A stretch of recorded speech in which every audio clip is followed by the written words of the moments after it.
Hey everybody, welcome back. It's Daddy Knows Best here, helping you be amazing, enjoy the world, and have a better life, of course. And Daddy Knows Best, giving you some advice and some wisdom from the heart and from life experience as well. I went over the best and the most, upvoted, the most popular content I could find to help you understand what women are talking about, what women are thinking about, and what's the common news of the day.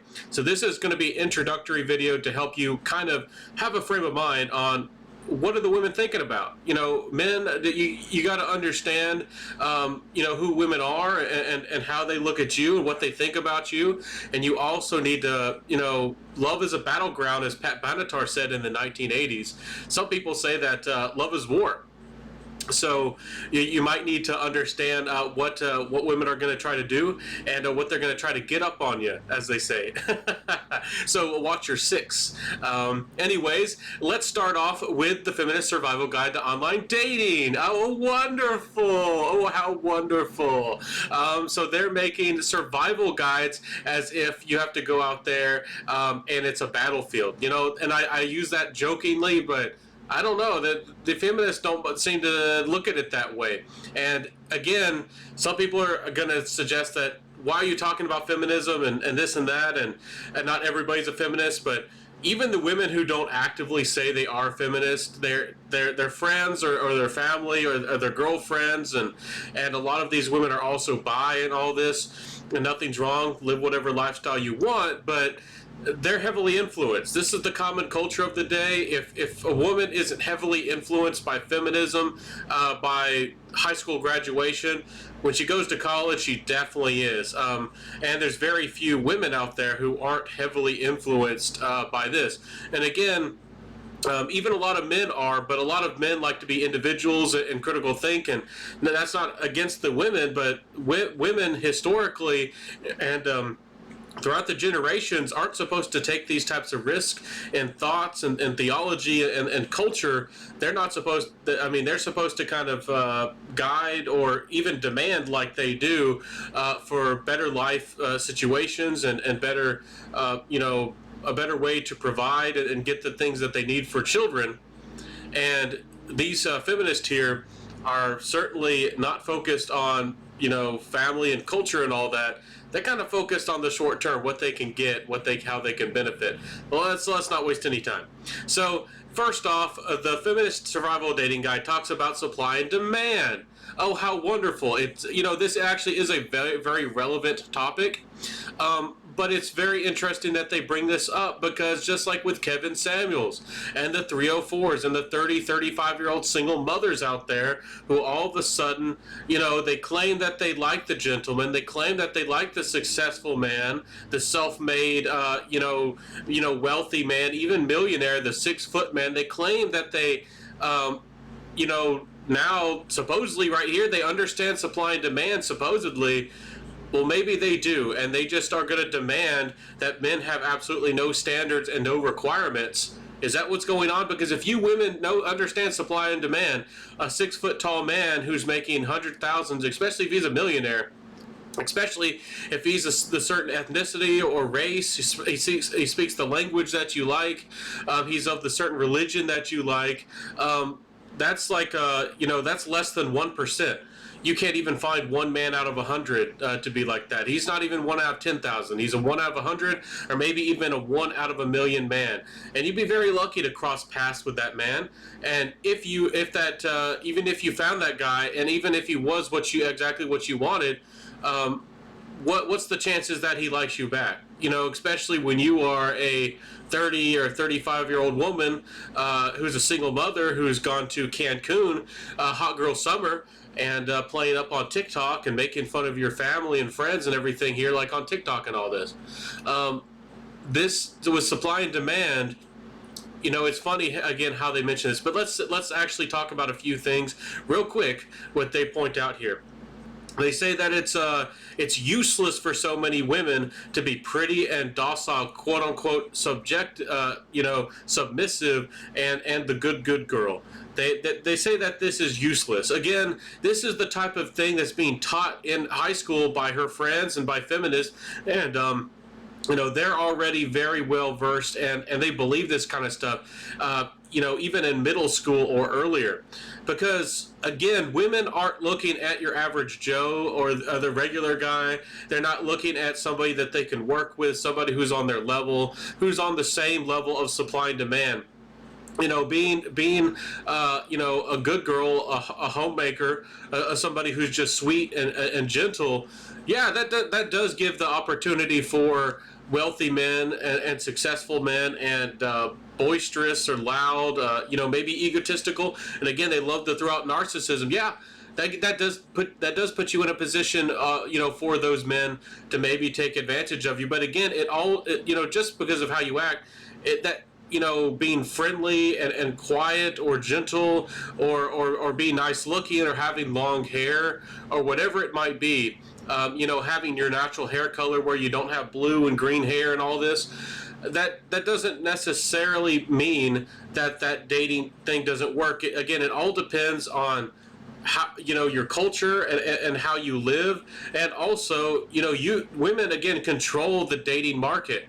They can act whatever way they want to, but they still control a lot of the times, with attraction and relationships. They're the ones in the driver's seat. So, this strategy isn't bad. Again, they want to act like women of the past, the homemakers of the past, didn't get a fair shake, or even were. The thing is, they were even privileged back then. Women were privileged even back then, before feminism.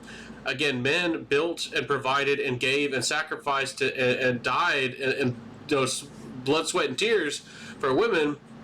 Yes, a lot of women did die in pregnancy, and of course, men aren't perfect and women aren't perfect either. But again, they're going to act like being the traditional woman. That's essentially what they're getting at here. The traditional woman no longer works. It no longer gets you what you want, because what is being promoted here is the beneficial dating. And that is another video we're going to have to talk about directly about, is quote unquote beneficial dating, here, because my goodness, what is considered dating? What is considered getting some benefit? What is considered a fair exchange? It's not very fair, if you're looking, for men, in regards to dating. I mean, just look at all this. So again, they're telling you to not to be the good girl, not to be the wallflower. Again, everybody's different, but that was the de facto standard, and I really don't like shy women either. I think a lot of women play up to this that strategy, and they don't have to say a lot. And you men, the women don't have, they can hide their crazy, they can hide their characters and their culture and their beliefs, and you think that you got a good girl who's just nice and quiet and friendly, and maybe you happen to find one who actually acts kind of submissive. You're in a world of danger. You think you're getting the good thing. You don't know what she's going to do behind your back. You don't know, again, if you don't vet and ask questions. And again, a lot of you guys are trying to convince yourself, or make the relationship happen, when the world is in such a bad place, or dangerous place, an unsure, unsecure place, especially in regards to dating, that you should be almost trying to talk yourself out of every relationship. And a lot of you guys don't have a lot of opportunities to date, especially when you're young. It's really difficult. You're not taught, men are not taught this supply and demand. Again, men are born poor in regards to attraction and the supply and demand, and the marketplace of relationships, and bedtime fun and all this. Men are the one who are born poor, and women rich. When a woman is upcoming, she's 18, she's probably the most desirable, the most attractive she'll ever be, and she can get flights and money, and just about any man in the world would give everything that they had for her, and that's just how it is. And again, we'll maybe talk about that later in the video, if that's victimization or not. But the women definitely benefit from this, for sure. And the men, when they're 18, maybe there's a few of the quote-unquote chads out there, but there's not very many men out there who have, a fair chance or any type of opportunity when they're younger. When they're younger, when a man is 18, he doesn't have the money, he doesn't have the status, he doesn't have the fame, he doesn't have the respect. He probably hasn't had a lot of women or a lot of long-term relationships, so he really hasn't had that opportunity to build that status that women look for. Again, women want men who have proven themselves to other women. Especially if you're married. Funny enough, married women are the targets or the desirable men to a lot of women. That's one of the funny things. We'll make a video all about that. But let's see here. If you want to change, they're saying look for a feminist man on your profile. So they're saying that you should directly look for a feminist man. We're going to talk about feminist men here in a second, just quickly in passing, but that's not really going to help you. The bad boys of the world, and also the really weak, conniving men, the ones who the women try to mock or make fun of the quote-unquote good man, the good man. It's funny again because you women out there who act like there's no good man, or the good men who say that they're good are really fake, and some of them are, but the ones that the male feminists, the quote unquote allies, are some of the weakest good on good men that are kind of faking it or doing this because they think that's going to give them a chance. The men who know their character, who know their value, are able to put some requirements. They're able to be picky. They're able to have some preferences, and women don't want like men who have all kinds of preferences. And again, we do need to work with each other, but women are extremely picky. I've been around women, and I went through a dating class in college and all kinds of things, and women can pull out a laundry list of 50 things or more, and they don't even think that it's strange. They don't even think that it's abnormal to have a 50, and these things are not even suggestions or things that these are optional, or I would like to have these 50 things in a man. These are like things that they have to have.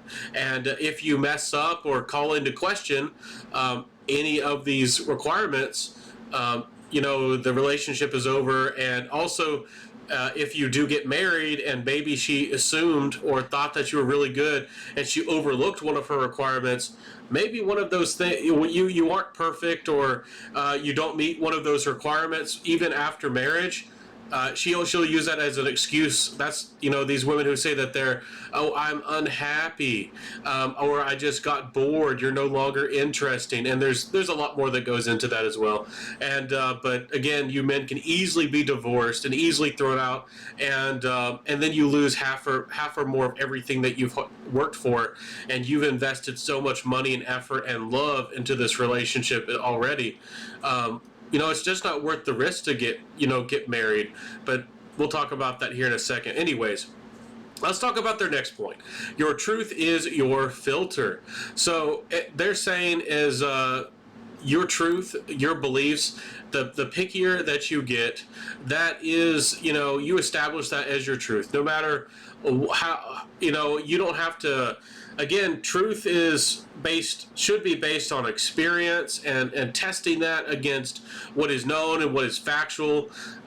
Imagine if scientists claimed that something was their truth and they no longer tested it and evaluated it and were willing to accept that in the future that their theory that they had worked so hard on to develop was completely wrong. Imagine if we lived in a world of science where science was based on my truth. And again, that's what women are doing in relationships and dating.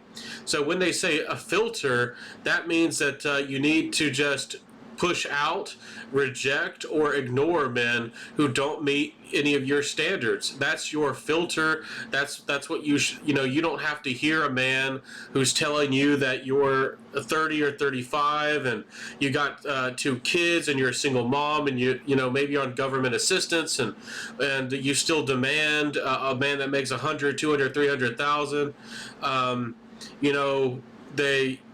you know, your filter. You know, you don't have to listen to these people out here who tell you that, you know, it's not a good idea to divorce your husband because, you know, you started moving up in the workplace, and maybe even you're making as much as your man. You know, you're both making the same amount of money, but you consider your office job to be of higher status. But let's say you are making the same amount of money, but again, you consider your office job to be higher status than him as a construction worker or a manager of you know, something that you don't like as much. You know, a manager of some, you know, a gutter company who cleans the gutters or something. You know, you know, they're gonna mix in status into this as well. So, and anyways, this is just the type of thinking and the narrative that you can get rid of a man for any reason with little to absolutely no consequences. That's essentially what is this boils down to. Right here, they say putting your desires out there may feel like you're ruling people out. I mean, you are. You're feminist women are being extremely picky, but putting what you want front and center actually as a handy filter. And this is true. And I mean, that as a general principle, you as men need to be open about your preferences. And a lot of you men just need to say, like, I don't date feminists. And you need to be very vocal about that. It's going to save you a lot of heartache and trouble. Might get you outcasted of your friends groups and all this. And maybe you don't even want to say that. Maybe talk about that you don't date women who, you know, think that, you know, men are oppressive. You could, you know, make requirements based on the feminist talking points and this or that. You know, maybe be a little bit less direct about it if you want to, but yeah, again, it is good that people, you know, there was a culture and a time where people suggested that healthy relationships required fighting, and that healthy relationships required, you know, stress and problems, and you had to find somebody who was very different than you. Again, both people in a relationship or a marriage can have strength or weaknesses, and you can benefit each other. That can be a good thing. That can be beneficial. But when you have differences in beliefs and core values that you both are not willing to compromise on, differences like of lifestyle and religion and principles, and you know, you don't want to be in that type of relationship where somebody can possibly you know, be your enemy. And you know, again, of course, it's justified even in the 80s and stuff. You know, as a kid, I watched movies and saw sitcoms and things where women could throw plates and forks and things and break the house down in a divorce, and that was okay.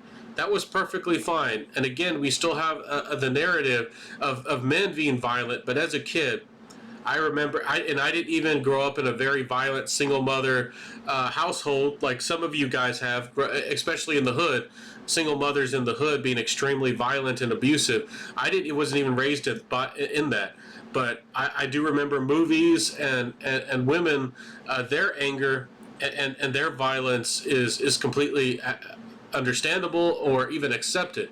You know, they can do that. It's no problem. Even if the man gets hurt or injured. And again, with the Johnny Depp case, hope y'all are paying attention to that. That's one of the most important things in the world right now that everybody needs to be talking about. You need to let your, you know, tell your young men and let them watch this hearing. And this is history going down as the Me Too movement gets exposed for what it is. And how it has impacted society, and there's consequences. This isn't a game. Men's lives aren't games. You can't and you can't get away with destroying the most affluential, powerful, and popular men in the world just for your status and your kicks and your giggles. Women, yeah, I mean, you can't get away with that anymore. And anyways, let's jump to the next point. You don't have to educate. And I find this is a very interesting one because as a person, I always try to support people. I always try to encourage people to be happy. I encourage people to be successful. I'm willing to explain myself even when people don't understand me. Even when people are willing, I can tell that they're trying to connive. I try to be very forthright, and even when I know that they're probably trying to twist my words or find something that they can try to use against me, I think that it's good that we, try to be as good and decent as we can.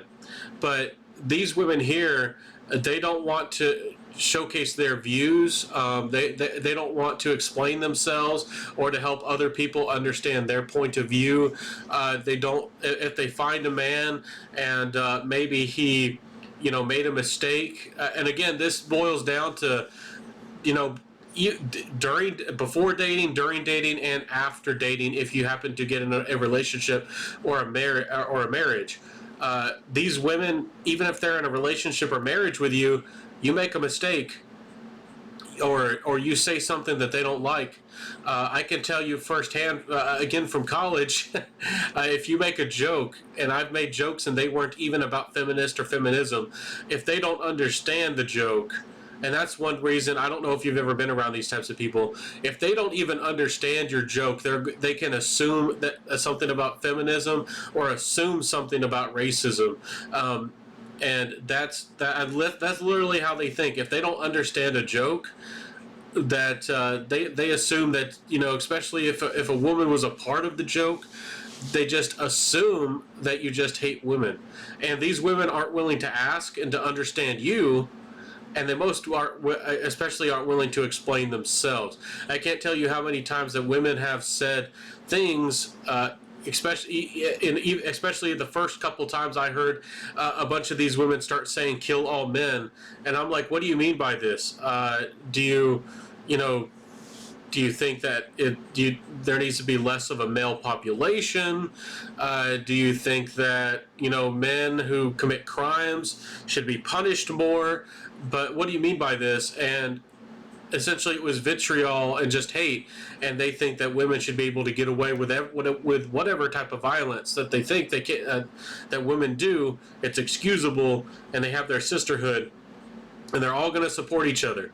I don't know if you saw yesterday, but there was a case, I believe it was in Texas, where a man drove up, and it just happened the other day, where they were divorced, and they shared custody, and they were switching over the kid, and the man drives up, the divorced man with the girlfriend, and they hadn't had a feud about the new girlfriend or anything, and that hadn't been talked about. And you should be able to do that if you want to. Again, it depends on what you say and if you do provoke anything or not. But the new girlfriend didn't even say anything. The new girlfriend didn't even do anything, and they have it on record. The guy who didn't do anything, to provoke her, and she starts the argument, and she tries to get into a fight, and after this all happens, she literally pulls out a gun, and he had like 9 potentially fatal wounds. I think he was hit directly 4 different times on his body. And she was shooting up on the car, and could have taken a bullet could have deflected and hit the kid, and could have got the girlfriend as well, and she's already free. They already paid her bail, and in a couple days she's already walking free, and she stole the car and drove up and destroyed the car. So not only did she commit grand theft auto, but she destroyed property, and she did attempted murder on 1 or even 2 people. And she actually did damage as well, which is the man actually got injured as well. So attempted homicide, but so she committed like at least 3 or 4 crimes, major crimes. I mean, these aren't even little crimes. And the woman just walked free in a couple days, and people aren't talking about it, and people don't even care. And maybe I'll include the video down below from Pink Book Lessons, where you can watch that. I can't believe the kind of world that we live in. But again, women over here, they don't have to explain themselves. to people, it should be assumed. And if you don't get it, if you don't think the way that they think, they're going to assume that you're the worst of the worst. That you're just a terrible man. And this type of thinking goes right along with Roe versus Wade. If you have questions about Roe versus Wade, maybe you support the American principles of the Constitution. Maybe you do want to help people come together like me. And if you ask questions, or maybe you're just somebody who wants to ask, maybe you don't know anything about law. Maybe you don't know anything about the public school system, or how this is going down with Roe versus Wade. Not only in the public school system, as your teachers try to teach you and tell you and browbeat you into believing, what they want you to believe in regards to feminism. If you, as these types of boys who don't even have the strength of character and are so beat down that they can't even ask questions. If they do even ask a question, they're genuine about it. They're not even trying to be critical. I've seen it. It's happened to me. Even a teacher, somebody who is supposed to educate, somebody who's supposed to be open, somebody who's supposed to be transparent, and it's their job, it's their duty to educate. They act silent, and then they get in a mood, and then they act like you're a problem, and they assume that you're a problem, and then they treat you like you're a problem, and then you that hurts your kid's education, and you as a kid, that they impact your grade. I had two direct experiences with feminist teachers, how they directly impacted and hurt my grade, and also and put me down in multiple ways. This is happening in your public schools, high schools, and in college. It's much worse. And in regards to dating, again, women generally speaking don't want to open or explain themselves. They don't want to help men to understand, and they're going to use the government. That's kind of how they do things now. They don't have debates with you. They don't have debates in regards to like politicians. They go straight to big businesses and corporations, and try to get and control it from the top down. And that's a faster way, maybe a more effective way of doing things, but it's really unhealthy, and it doesn't help people understand each other. And I hope that people see decent people out there, people who want open communication, transparency, and honesty. That women don't want to talk about issues, and if they do talk about issues, that's always the narrative, always something that pushes something that is thought of as a big issue, that everybody needs to get on board on the bandwagon and talk about these issues like gender-based violence, as they talk about here, and they say it's systematic as well. If they do talk about a talking point, or they say anything, it's one of their talking points that supports all women. And again, I'm not encouraging men to think of themselves against women, but women do. A lot of women, maybe not all, but a lot of women think of themselves as the sisterhood, where they are one gender and they are unified against men in general.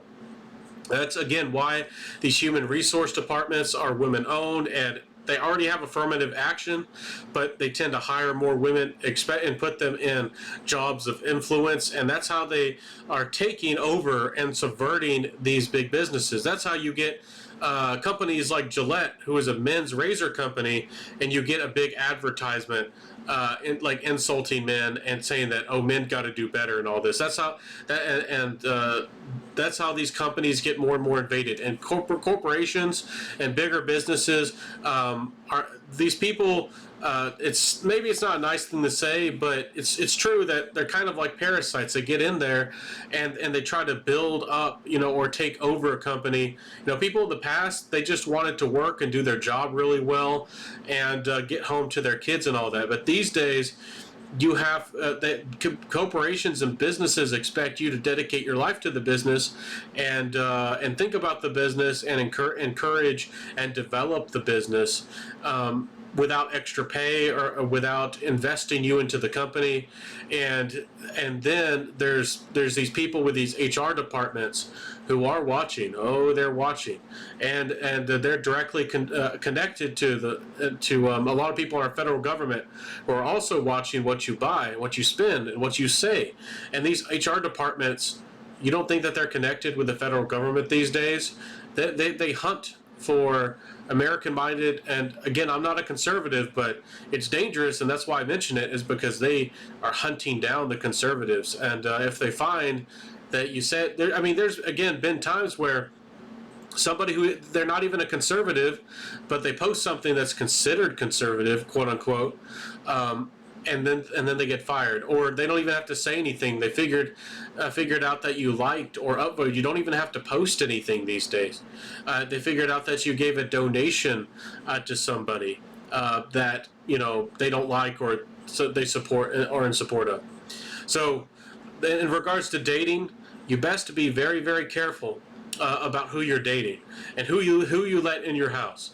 Another video that I watched recently was of a woman who was cheating, and the husband walked in, and and she didn't have any remorse, and she didn't care, and she actually started trying to argue and fight her husband, and in regards to this man who invaded the home.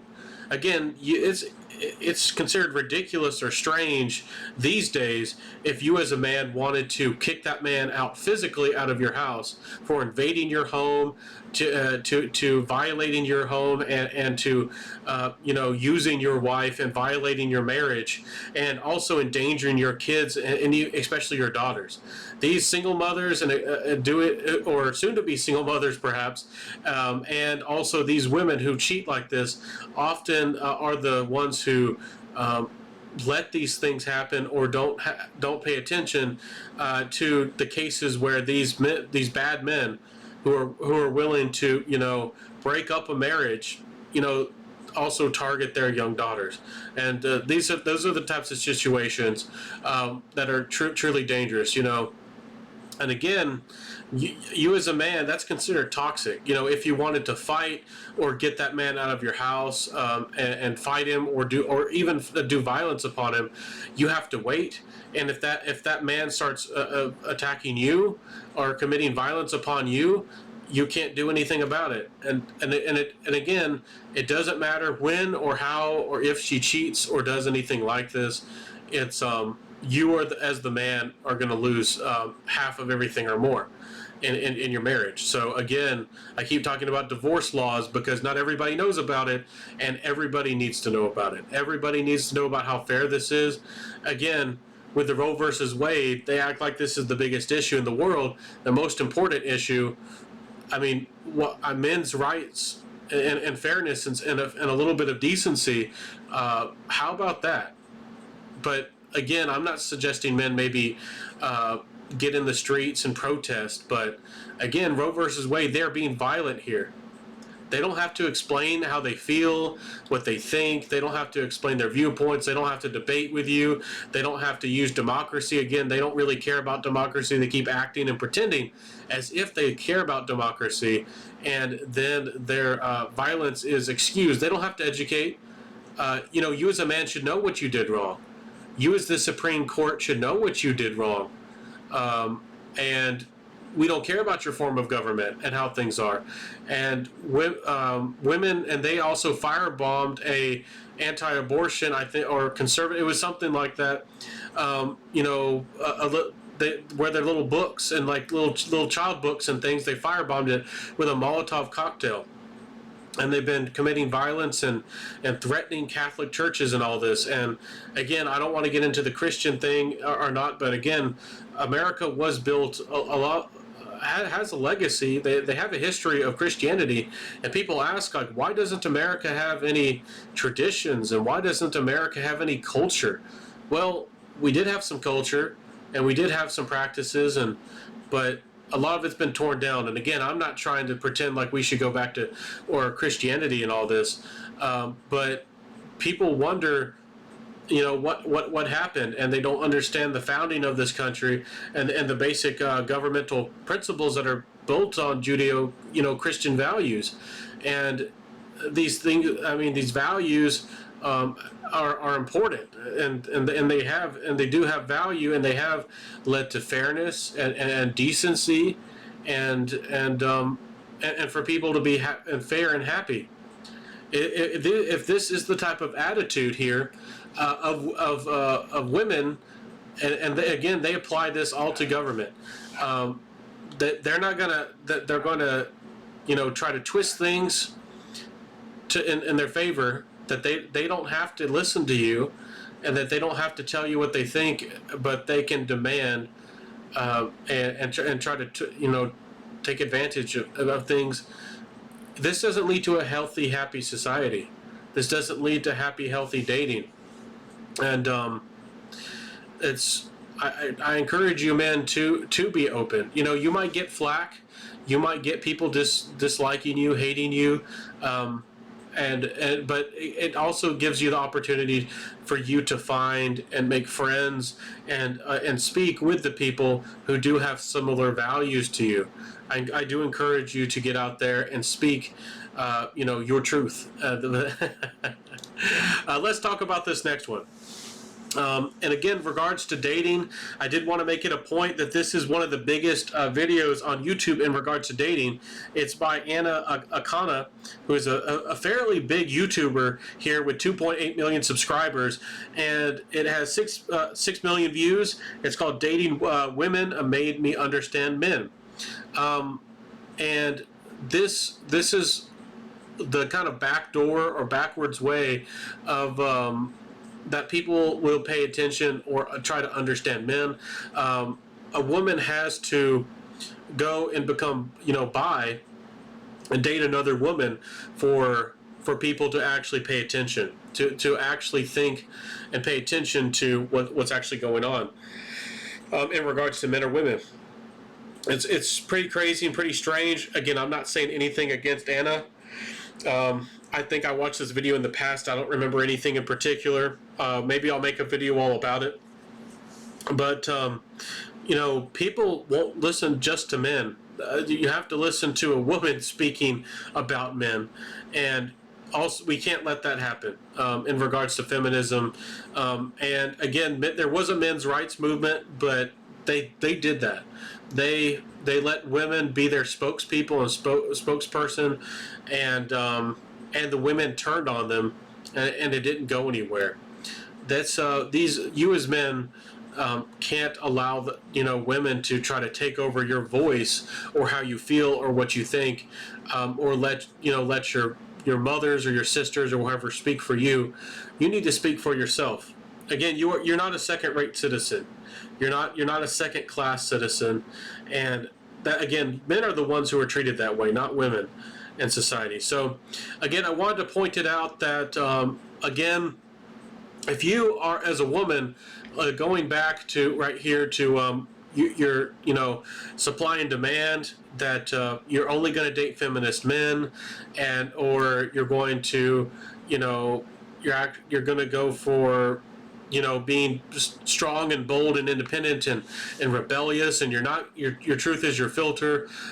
You're not going to accept anybody who doesn't appeal to every single whim and desire, even if you don't know what you like or what you want, even if you change your opinions or what you want out of a man from day to day, also, you're not going to educate or explain or yourself. There's going to be men out there. Again, there's men who are just going to lie, and that's bad. But there's also the really weak men.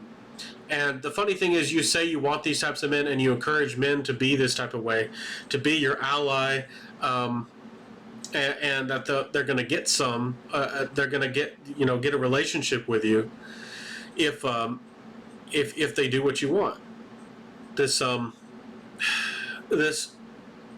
We know that you don't date most of these men, and you don't like them, and most of the time these feminist type men don't like themselves, and they you can tell that there's something off about them, that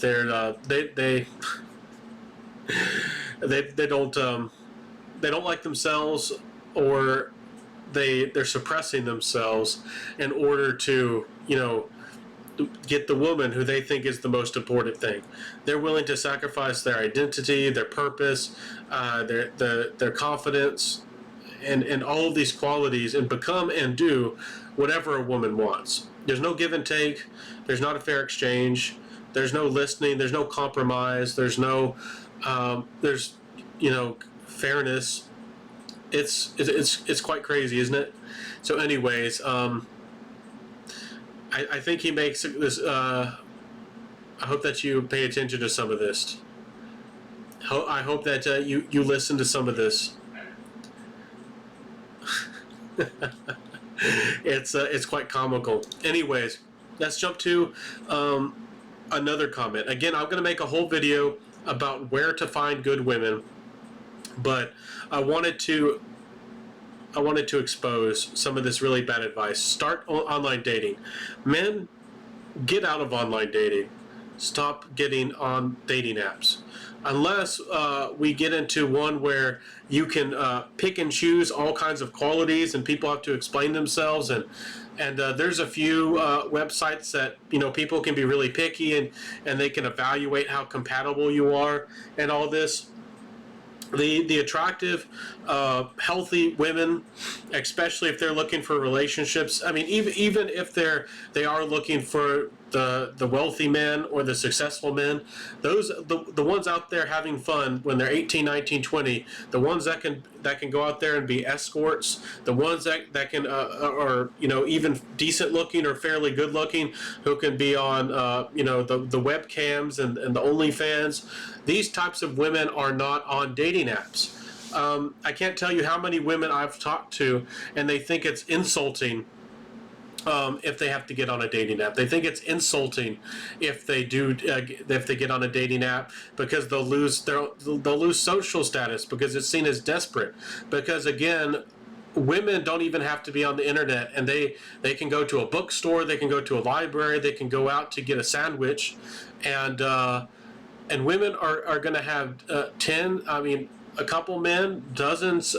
If you're really pretty, in a city, you can go to Starbucks and have 100 men ask you out on a date, or and sometimes even offer you marriage, or offer you to go on a vacation with them somewhere.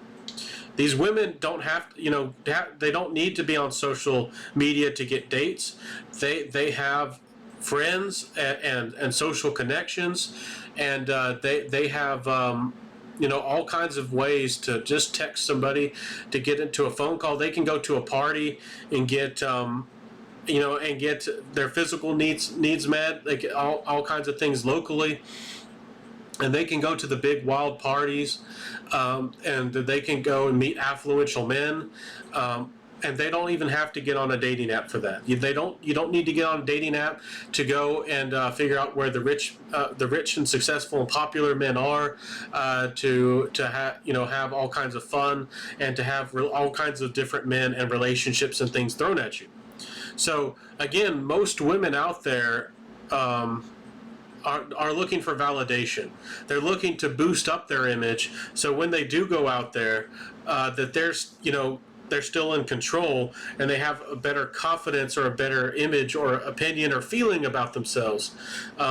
That's what they're doing, and they continue this methodology, or this pattern, until their looks start fading, and then they start looking to compromise and work with a man. When their looks start fading, and they realize that they can't get the man or the men they used to be able to get, they can't get the millionaire, or they can't get the 10 out of 10, or they can't get the 6'2" man, or the 6-foot man that looked just right, or did everything that they wanted.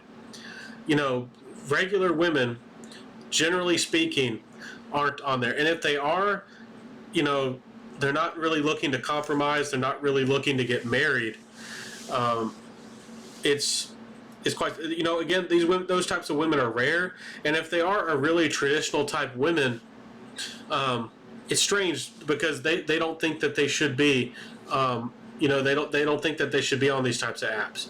The really traditional type women, some of them are religious, but they expect for their family or their friends to kind of filter or vet and to help them to find somebody who has a similar social status or character, somebody who would fit and work with their social and fit in with their social group and their family, and that there's very little risk involved, and to somebody who that they have all of that support. A woman going out there, men don't have that kind of stuff. Some of those conveniences or that family structure used to be afforded to men, especially in the West and the USA. None of that's provided as a man. I mean, imagine your friends or your family recommending, and I'm not talking about arranged marriages or anything. I'm talking about that they found a bunch of really good prospects for you, and people back in the day even had like a matchmaker in some of these cities and towns, and they would kind of give you some big advice, and they'd find and think about who is compatible with each other. We really don't have much of any of that anymore. And the matchmakers who are out there, again, they keep reporting that women aren't willing to compromise and work with men, and they just become more and more demanding. That's literally what we got going on. I hope that you pay attention to that, men. And I'll make a video about actually how to find a good woman, or actually how to find a wife, or have that fun. You probably already know it's going to parties and clubs, but even then, a lot of the times, women just use that as an opportunity to get validation. I'll tell you how to get out there and have fun if you want to. Again, they say never turn a party down. Really depends on the party. If you're just going to a bar, even to a club, a lot of these women don't really have the intention of dating. A lot of them don't. Unless you're a really good-looking man, or maybe if she's desperate, she doesn't have anything good going on that day. Most of these women aren't going to the party or the club unless they're young. Unless they're 18, 19, 20, getting out there. And but again, a lot of these women, even in high school, even younger than 18, they're going out to the parties and clubs, and they're having their fun, and they're lying about how old they are. And a lot of these women, once they hit 18, they're almost already out of their party phase, unless they're a raver and they go to raves and things. If they are at that age of 18, they're not really as open or as carefree as you would think. They're going to be really picky, and they're going to be going with validations with their friends, and they're wanting to just go out there, and they're not really even looking for a relationship, or they don't care about what kind of man you are.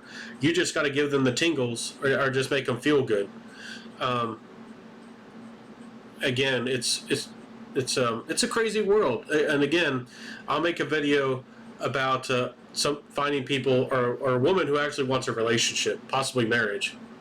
Anyways, take some educational classes. I mean, sure, it's good to find people with similar hobbies or similar interests, or and you can find somebody who's like-minded. This is recommended all the time. Like if you have a certain lifestyle, let's say you like hiking or surfing, or you like a certain type of music, like rock music or jazz or something. Yeah, it's good to find somebody who's like-minded. It's maybe that can help you, but it's really still not much of a guarantee. And I guess it takes a little bit more effort.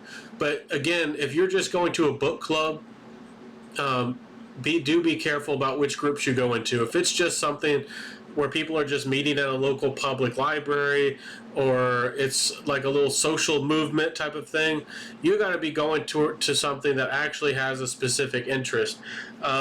That women just can't sit around and absorb the attention of men. It's got to take women who are actually interested in that hobby, where women are actually doing something.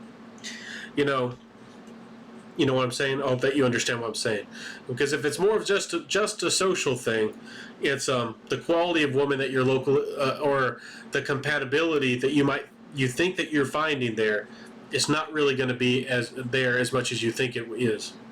The next point is join a sports league. Yeah, again, hobbies and sports and interest. Volunteering is possibly good, but a lot of these younger women, especially who do these volunteer efforts, they're doing it to build up their resume. And a lot of you men out there are like, what? You're 18, 19, 20 years old, you're volunteering and getting paid little to nothing, or it's because they want to get into charities, or it's also a really good way to get your foot in the door, to getting a career in international teaching, and also for some strange reason that's a way how you can wiggle yourself into different aspects of politics, and like in becoming like ambassadors and humanitarian operations and things. So again, if you do go volunteer for something that's local or your community, some of that stuff can be good, but again, a lot of that stuff is heavily involved with government shilling out or forking out money, and some of it can be good. Again, some of it can be really good helping people out who are disadvantaged, or something bad happened to them and all that. And that's a good. I do think being some humanitarian stuff is beautiful, but do be careful, because most of the women that I've met who have done the volunteering, they're just around, they're just smiling. They might organize a little bit, they might talk a little bit, but they're not out there cooking the food or setting up the tables. They're not out there cleaning things up as much. Again, I mean, some of them do, again, but most of them don't. If they're pretty 18, 19, 20, they're not out there doing these physical things most of the time. So let's jump to the next one. And again, these are recommendations to find somebody to date. So these are their recommendations on where to find a good relationship, a good person, possibly a good marriage. They say take advantage of networking events. I've been to plenty of them. They can work. But again, the women who are networking are business-minded women, affluential. They're going to have really high standards. If you go to a networking program or thing where you both have similar interests, yeah, again, that potentially can work. But again, you really, again, I don't want to be completely beat up on college-educated women, because I know that there's some out there who do want to be independent and do want to be successful, and that's a good thing. But maybe the majority are a lot of these college-educated women who do these types of things. They might have you as a relationship in a short term, but they're not going to consider it serious, because again, business relationships move on so fast that they're going to not. Again, it's not that these women are necessarily going to try to use you. Some of them will, but that they don't see you as something long term. Even if it feels that way, even if you think that you got a really good thing going, she moves to another city. She goes to another job somewhere. Her career, she has to do something. She has to work really long hours. Let's say even if you did have a family, her business is always going to take precedence over you and the family, and she's not going to give that up. And a lot of these women, also, when they're out and about and they're traveling and all that, they don't care if if they sell themselves to to get a leg up, or to make a negotiation or a business relationship stronger or better, and also possibly to get themselves some blackmail on somebody, or just have some fun out there. These women out there, they're not. It's really high risk if you go for one of these networking business type women. And again, it'd be nice if there were women out there, and who are really skilled and talented, and who are really willing to build something up with you. But a lot of them aren't. And if they do find you, they're willing to trade you up. because again, they're surrounded, or they're eventually going to find somebody who's more influential, somebody who's such a good catch, or such a such a good man. And again, maybe that man got divorced recently, or his wife his wife cheated on him, or something like that. Or maybe he's just a big playboy, but he's so influential and so powerful. She's eventually going to come across that lawyer, or that doctor, or that somebody who, she just can't resist. And that happens fairly often, more than you would think. And if she doesn't, a lot of the time she can't get that man, or can't get that man to be loyal to her, but she's going to be out there having her fun on you. And a lot of the times you won't never know it. These business women can keep sealed lips. Again, I'm focusing a lot on this business women, because a lot of these feminist or college educated women, they either go into, the people joke about the art degrees and all that, and the college degrees that are worthless and all that. But there's also the women out here who actually did get a good degree, and the ones who are actually smart, and the ones who actually are having a fairly successful career. They might not want to work at it, till after 45 or so. They might not want to work as long as men do until their 60s and 70s. But some of them are working, and some of them are having some success. But again, these are you have to be very careful, because again, these are the types of women who can play all types of games. They're very intelligent, and they're ready, and they are prepared to do anything and everything to get their way. And I wish that there were those types of smart, ambitious women who actually would work with a man and try to build up society in these things. So the next one they talk about is attend music festivals. Again, I mentioned that one. Similar interest, similar maybe values. If you're a young man, especially if you're in a bigger city, and if you're out there just out there wanting to have fun, I would say go to the music festivals. I mean, if you're just out there for a wild time, music festivals, I think, is the best way to go. And again, I'd encourage you to find music that you're actually interested in, and then you can find a woman who maybe has similar interests to you as well. So the next one is sign up for yoga or spin. Yeah, that could possibly work. Again, the majority of women, or the majority of people in yoga are going to be women. That's going to put you as a huge advantage. That's kind of a player move.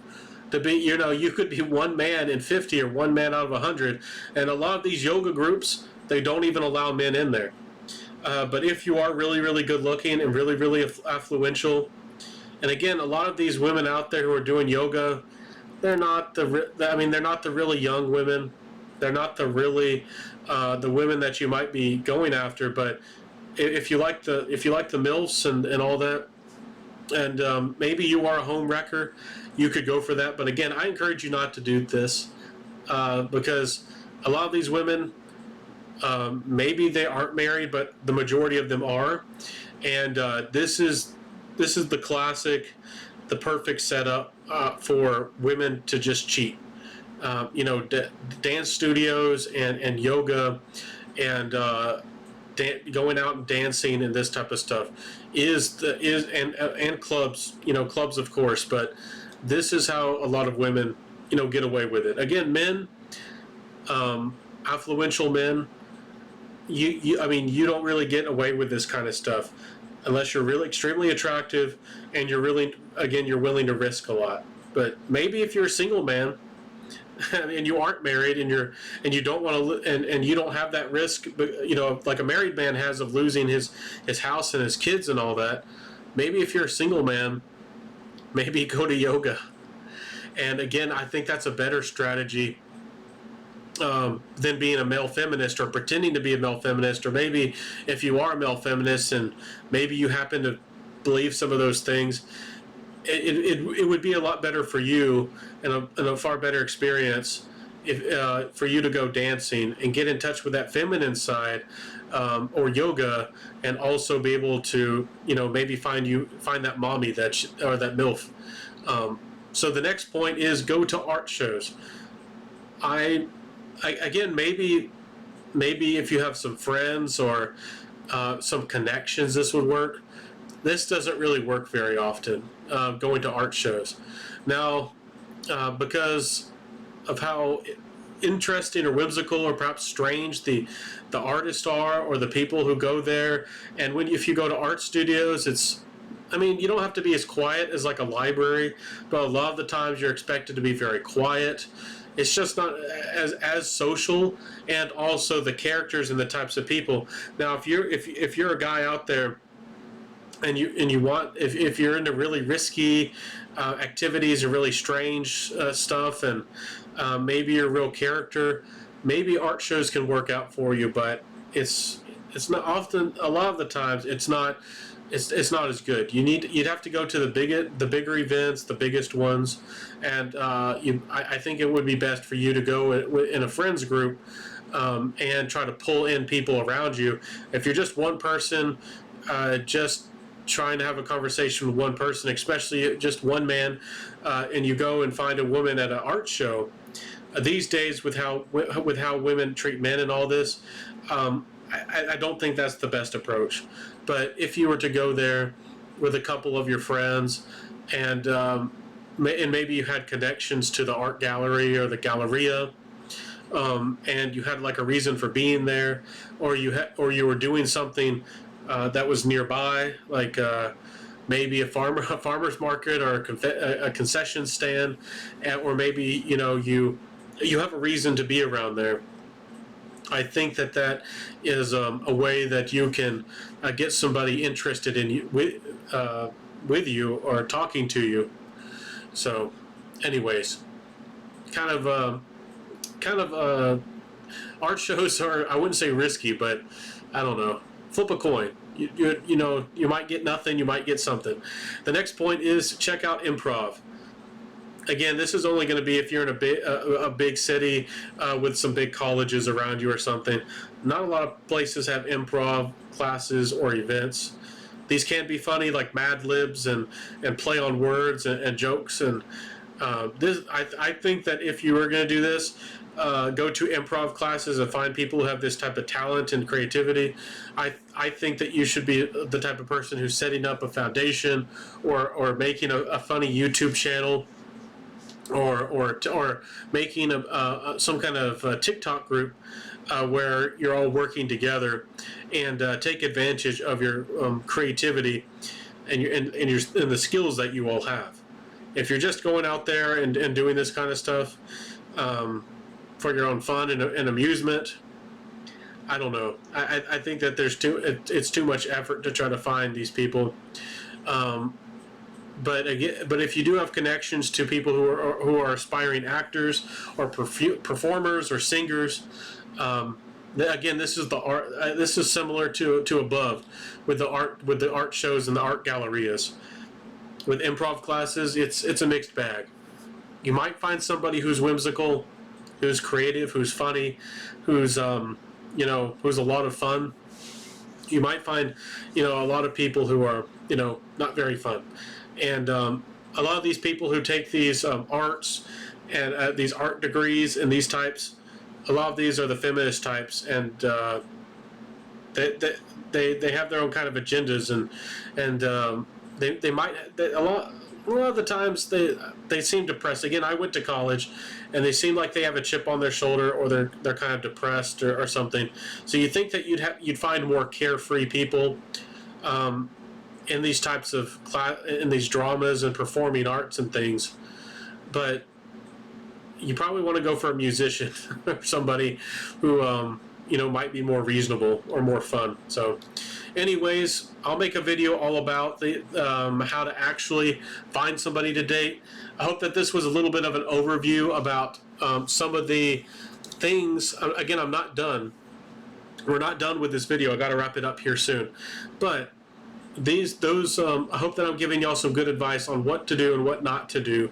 And again, these are some of the most popular and relevant content out there regarding dating, especially stuff that is going to be talked about and viewed and believed by women. So now, men, you understand women a lot more, and you also understand, maybe not what to do, because a lot of this stuff, if you do ever get advice, again, if you ask for advice, don't go just ask your friend who's a woman, or somebody at college. Don't ask them for just general advice. Ask them about who they can meet, and maybe help them to try to set you up with somebody. But if you do that, they're often going to set you up with somebody who's desperate, or somebody who's because they think you're desperate if you're asking. Because again, people in the past used to connect people of similar interest and similar character and similar beliefs, and it used to be common. But these days, you're just kind of seen as desperate if you do that, because women often don't have to work with their friends or through their family. They can, and sometimes they do, but a lot of the times they don't. And these days, they especially don't work with their father to vet and find a good man. So let's talk about what they say, the do's and don'ts of marriages. And they've said they've been happily married for 3 years. So let's see what this woman has to say. And I believe this has almost 1.5 getting close up on 2,000 views. And as far as on Quora, again, Quora is not the most popular thing. This has what does it say? That's the views of the picture. This post has 500,000 views, over 500,000, and the author has responded 233 times. So let me see here. Does it say how many comments there are? No, it doesn't. So anyways, there's a lot of these out here, but there's ones like here, like have a job, be smart, gentlemen, like really, really general stuff, and everything falls into place. Essentially, somebody, and again, I didn't want to focus on these types of comments, because when they say that everything will fall into place, that means that you as a man are just supposed to accept whoever shows any interest in you, or whoever likes you. You're not supposed to, as a man in our current society, you're not supposed to go out there and find the woman that you're attracted to, that you like, and the preferences that you want. And that's seen as dangerous. That's seen as bad. That's seen as aggressive. And you need to go out there and find who you think is attractive and has the characters that you want. So, anyways, I think it's funny that they always say highlight have a job, because this is an excuse for their hypergamy. Because again, yeah, there are some men out there who think that they can that they're so good, and maybe that they're so talented, and that they can go out there and get girls and not have a job. Some of these 6-foot men, or men who were in high school, that they were 6 foot, the people who can become or do become pro athletes, the super chads. They can go out there and even have be the baby daddy to multiple women, even without a job.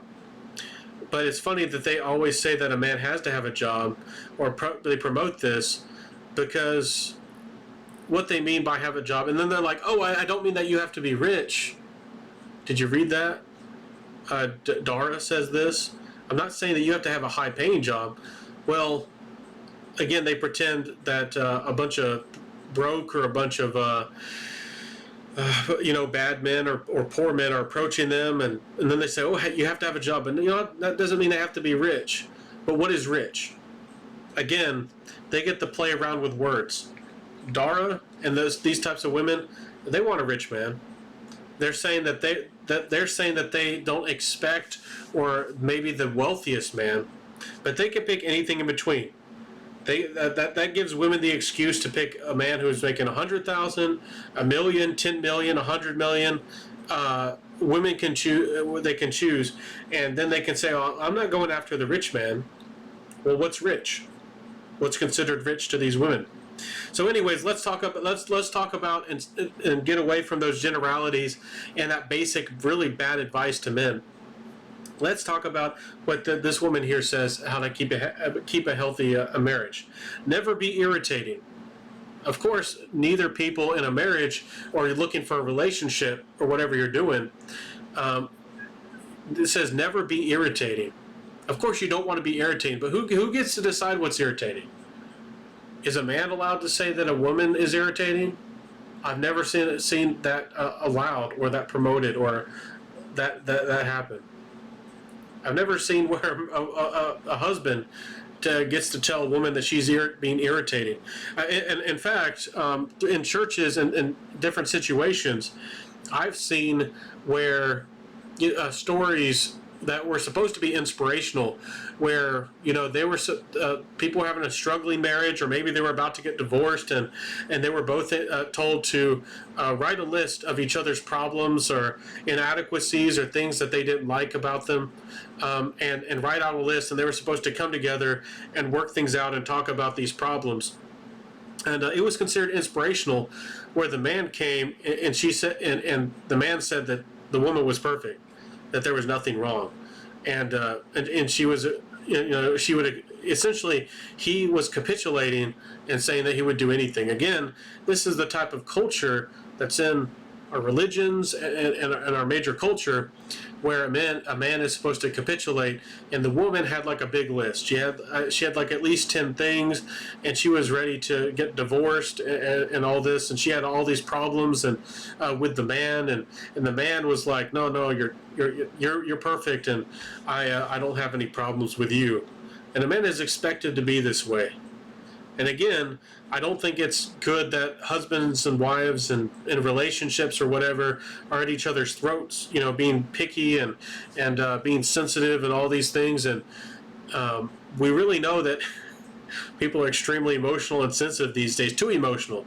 Again, it's good for people to have both emotions and logic. And an extreme on one side or the other is bad, but people are extremely on the side of emotion these days. And again, who gets to decide what's irritating? Again, a woman can divorce a man and get everything in divorce court from a man and take everything for just irreconcilable differences. Who is in general? It seems to me that women are finding men much more irritating than men are. And women are starting 70% or more of the divorces. Again, they're going to say, they put these things out here. People asking for advice to be dateable to women. Again, these are the types of things that women aren't internalizing. So men, to make a balance of things, you need to look at these views, and you need to take maybe some of this perspective. Maybe you are the ones who need to say that women are more irritating. Maybe you need to be picky, and the things that annoy you, maybe you shouldn't accept women doing treating you in a certain way, or talking to you a certain way, or doing a certain thing. So the next point is never be annoying, tease, or put a girl down, as a rule. I can tell you from firsthand that I do think teasing is funny and flirtatious. I think that teasing is very healthy. And if you have any Irish character, like I have a bunch of Irish blood in me, and teasing is second nature. And I think teasing is a wonderful way to be. I think it's a wonderful form of humor. I don't like puns and all this stuff that is considered normal humor these days. I think that teasing is really fun, and of course there's a line between just being insulting, and there's a line between what is teasing and what's not. But if a woman doesn't understand your joke or the irony of things, she can take that personally. And again, it's acceptable for a woman to be offended or to take offense at anything that she wants. It's, again, a woman doesn't have to explain why her feelings were hurt. A woman doesn't have to doesn't have to try to understand. You could accidentally touch on an insecurity. So again, these are all things that, again, these are bullet points on the do's and don'ts that are being told to men. These are the things not being told towards women. So men, you need to take these, again, into your perspective, and you need to apply these to women. If a woman is annoying, again, I think teasing is fun and all good, but if a woman puts you down, don't accept a woman putting you down. and insulting you, just walk away. And again, if she makes a feminist joke or insults somebody or influences or makes a joke at the expense of somebody who's influential or powerful as a man, and who's the current, the current bad man of the day, the current orange bad man. And again, I'm not a big Trump supporter, but you know what I'm saying. Again, I had that happen at college. Somebody tried to make a joke and be friendly and possibly flirt with me and made an orange man joke, a Trump joke. And because they think that's like common culture and all that. Anyways, but again, it's always aimed towards men. If you say Miss Warren and make a joke about her calling herself Pocahontas, that's not going to go over very well, especially at most of these colleges, for example. The next point is always be positive. And again, I'll make a whole video about positivity and not. But again, women are that. I mean, do you think that women burning down, pro-life groups and yelling and causing violence and spray painting Catholic cathedrals and things is a positive thing?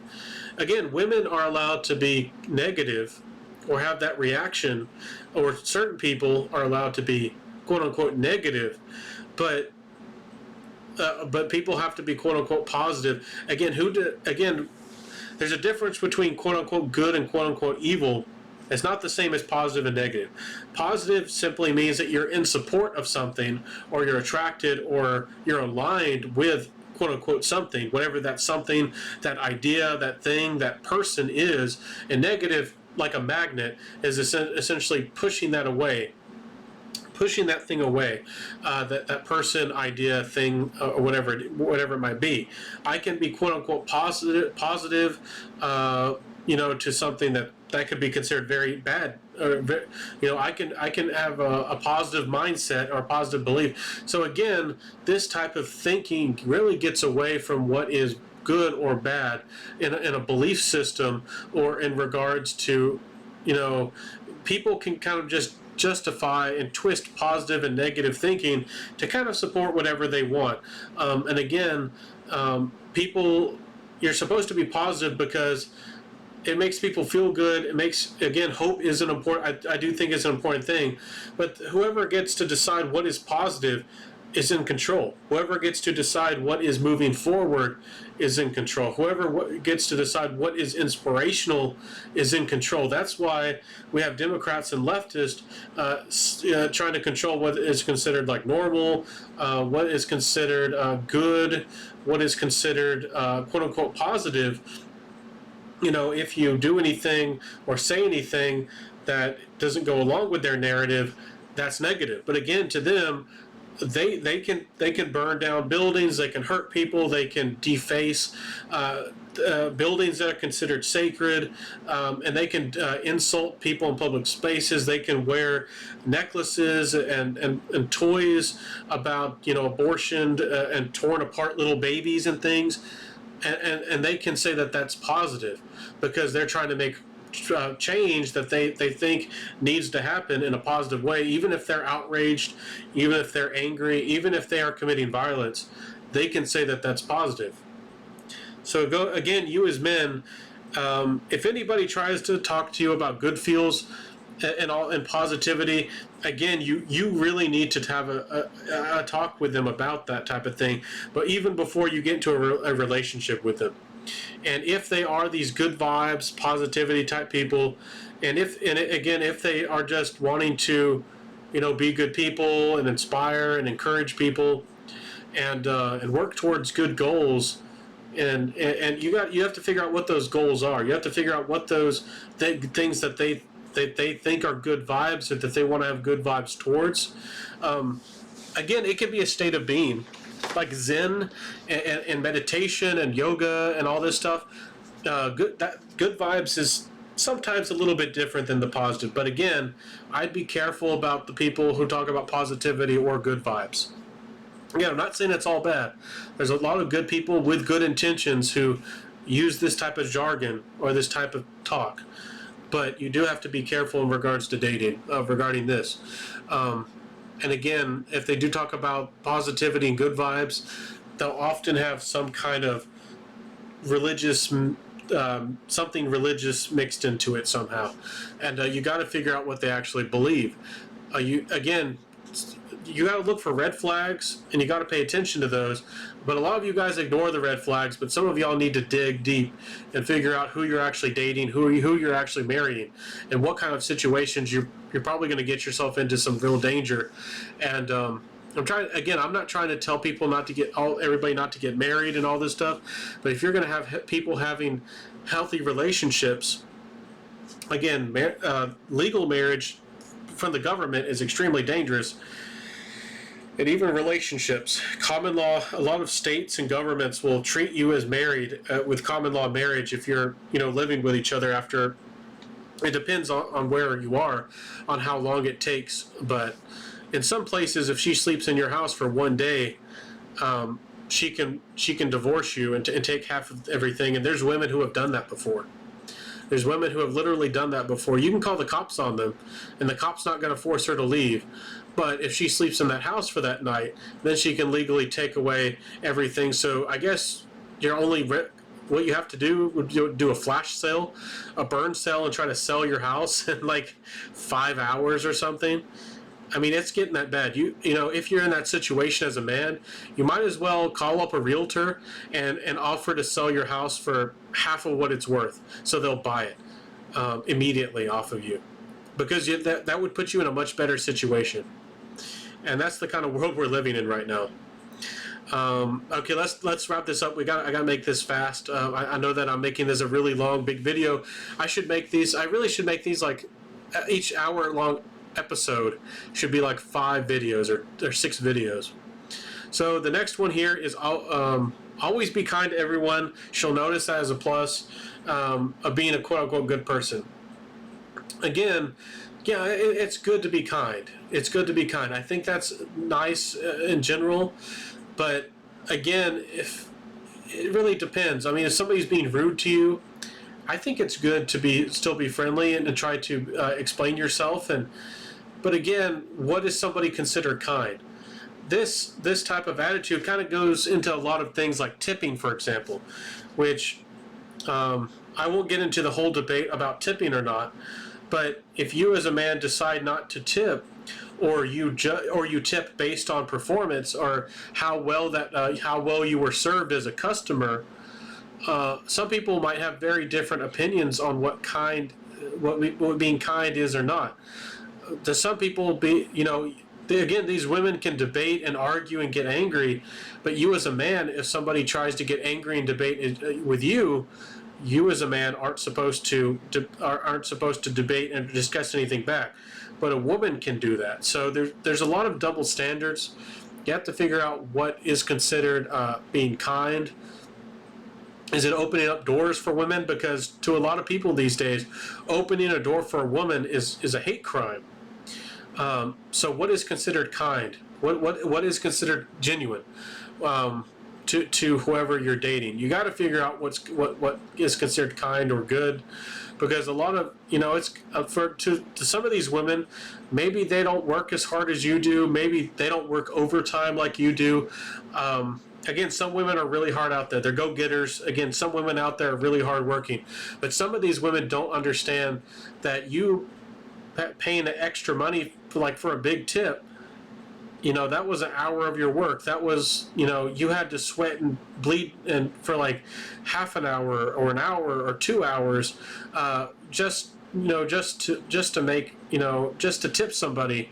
And we live in really interesting times, because again, there's about 10 big or a dozen, maybe even like 12 big discussions or big things that people believe in. And could make and break a relationship, or make or break a marriage. And you kind of have to discuss all these things, what they believe about what's good and what's kind regarding to global warming, what's good and kind regarding feminism, what's good and kind regarding the government, what's good and kind regarding men and women, what's good and kind in regards to, all kinds of things. You might have to discuss some of these big things because you might not know what kind of person you're marrying or getting yourself involved with. They might have a very different opinion than you of what's a good person. Again, back in the day, being quote unquote being good or kind was just being friendly, just being courteous, just having a basic understanding, and being willing to respect each other and give people the benefit of the doubt, and trust people and things like that. But being a good person, or quote unquote being kind, it's kind of depends. And funny enough, a lot of women don't really respect you if you're too kind. If you let somebody walk on you or disrespect you, again, it really depends on what kind of woman you're with. So, some women won't think you're much of a man if you let somebody disrespect you. But again, if a woman, especially if she gets angry at you and you try to debate her back or something like that, then the relationship is over. There's no tolerance. Just like how we talked about here earlier. No tolerance. So let's go back and wrap this up video here real quick. Always be a gentleman. Again, what is a gentleman? What's not? A lot of women out there hate gentlemen and don't like gentlemen, and but a lot of women out there take for granted or want to take advantage of a kind man.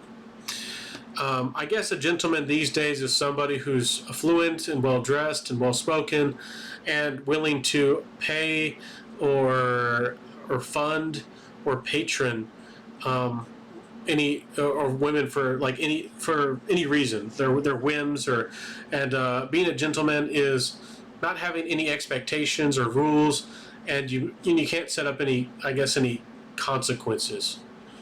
If a woman agrees to do something for you, or you have an agreement and she doesn't fulfill it all the way, or backs out on it, or betrays you, or does something wrong, you as a gentleman, you're just supposed to accept the loss or accept whatever is done to you. Never raise your voice or whatever. I don't know. What's considered a gentleman and not a gentleman is quite strange. Of course, we're not going to talk about what is a lady, what's a lady's responsibilities, and how a lady should act. Oh, heavens no. Well, we won't talk about that. Let's talk about the next point. Try to ask questions about her after you hear what they say. If they don't ask back, you have the freedom to answer your question, express yourself. What? Let's read her example so maybe we understand what she's talking about. You ask, how's your day? She says, real good. Okay, she talks about her day. Then you say, great. And then you explain, then you talk about your day. Okay, then you open up the conversation. That's normal. You're able to express naturally even though you were not asked. Okay, so she's saying that you open up a discussion and then it's supposed to flow. So this kind of goes into what is considered courteous or not. For example, there's been times where I've asked for a woman's name and she told me her name, and then she expected for me to tell her my name, but she's supposed to ask me, because this is a back and forth. This is a communication. And again, it depends on what kind of relationship you have and what kind of attitude you have. But if you just met a person, you're supposed to kind of ask, what somebody's name is. And again, if you ask for somebody's name and they just tell you your name, their name, and then you're expected to, as a man, why is there this expectation as a man? Because again, and sometimes they don't even see it as a gender thing, because they have it as a social expectation and they don't apply it to gender, but then they expect men to be the ones approaching. So that's how they, in their mind, they think that these rules are quote unquote fair, and these social and ways of communication, because they don't, in their mind, they don't say, oh, men have to do it this way, but they as the woman don't have to initiate or take that first action, or take do that thing to to start a conversation or a relationship. Um, for example, with like making a phone call, if you call somebody, it's your responsibility to introduce yourself. For example, I've had people call me on the phone, and they expect me to introduce myself. You're the person who is approaching me, who is contacting me, who has called me on a phone call. I don't know who you are. I know who I am, but you have approached me. So you're supposed to say hello, so and so, and then I'll say, oh, hello, so and so. My name is so and so. Why did you call me? Or who are you? Or I can, set up or kind of lead that conversation in a way. I guess that is a cultural thing, but I find it very strange that again, are they applying this to women? I don't know if they are, but I see men are always the ones who are expected to ask how the woman is feeling, and what she wants, and what she needs, and this and that. I've never seen women. I've never seen a woman, start a conversation with a man and ask, and be really open and ask a man what he wants and all this. It's I don't think this is being fairly applied, and I don't even know if they see their type of favoritism, or possibly even bigotry in some extreme examples. I don't even know if women actually see this. They just think it's quote unquote normal. They don't give it a second thought that men have all these social customs and social norms upon them, but they don't have it put upon them. But again, anything that's traditional, like marriage, there's feminists out there who will talk about how marriage is an institution of oppression for women and all this stuff. Anyways, let's jump to the next point. Read fashion magazines to get ideas how to dress. Really? You're telling men out there to watch current fashions and stay up to date? Also, again, they talk about that you don't have to quote unquote be rich. How does a 9 to 5 type of man have the time or the interest or even the desire to spend hard-earned money to buy magazines and then buy clothes to keep themselves fashionable? What kind of world do these women live in? You can only afford to do that if you're making, like, in some cities, $100,000 isn't much. You need to be making 75,000 or 100 or more, $1,000. An average man making, $30,000 to $50,000, working 9 to 5, maybe pushing in those overtime on the weekends. He doesn't have time for this. He barely has time to feed himself. He barely has time to take, if he has a dog or a pet, or he's going to be spending his free time trying to relax and have some of his own hobbies and interests. You think that he's supposed to, go get a suit and have a fancy type of hat, or wear one of those scarves like they do in London and things like that? And these fashions are always changing, and they're so expensive. Again, they act like, you don't have to quote unquote be rich. A man can't afford to live that luxury lifestyle unless he's, again, making like 100,000 or more. And again, in some cities, 100,000, that's not going to get you anywhere. Mimic, and you have to mimic. So again, you as a man can't have individuality. You can't have your own style. You can't, you always have to be keeping up with the Joneses. You always have to be looking the way she wants you to look. And you have to keep this up for the rest of your life? My goodness. Again, everybody's different. Everybody views fashion differently. There's people in France, for example, especially in Paris or Paris, who are, I was going to say fragrance, but that's true as well. But style and fashion is almost religious. It's more than just expression. It's more than just about showing some of your social status. Fashion is a way of life. So I guess it really depends on you. But for me, I think fashion can be a little bit of a form of expression, but I don't think it's that important. And I'm not going to be spending, you know, $2,000, $3,000, $4,000, $5,000 a year on a wardrobe. You know, you'd be lucky to get $500 a year out of me on clothes. But again, everybody's got a different lifestyle. But you as a man now, you have to be high class, and you have to look like you came out of a magazine. And also, with coming out of a magazine, women, I mean, if you expect a man to dress like he's from a magazine, are you also expecting him to look like he came out of a magazine? Most men, again, women are going to always keep complaining about beauty standards this and beauty standards that.